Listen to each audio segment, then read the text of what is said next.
Mahalaga ang working capital management dahil tinitiyak nito na may sapat na panandali ang pera ang isang kumpanya para matustusan ang pang-araw-araw na gastusin tulad ng pagbabayad sa mga supplier at service.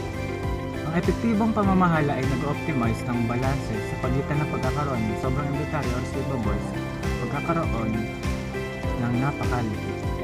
Sa huli, pinapataas ng maayos na kasanayan sa working capital ang kita sa pamamagitan ng pagliit ng mga idle assets at pagbawas sa pangangailangan para sa mahal na panandali ang paglitaw.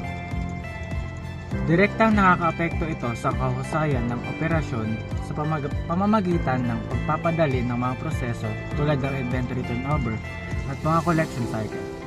Sa makatuwid, sinusuportahan ng matalinong pamamahala ng working capital ang pangmatagalang paglago dahil naglalaan ito ng pondo para sa pamumuhunan kaysa sa pagtugon lamang sa mga agarang pangangailangan.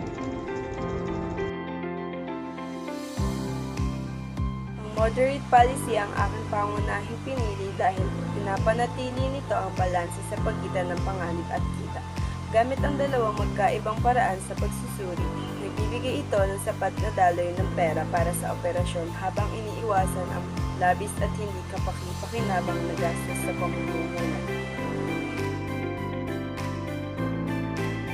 Ang conservative approach ang mas safe dahil ito ang pinakaligtas na patakaran sa pagpupondo ng current assets dahil gumagamit ito ng pangmatagalang pondo upang istusan ang karamihan sa pangangailangan ng negosyo.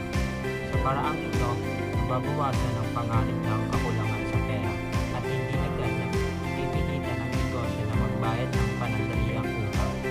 Bagamat maaaring mas mataas ang gastos, mas nagbibigay naman ito ng katatagan at seguridad sa pananalapi.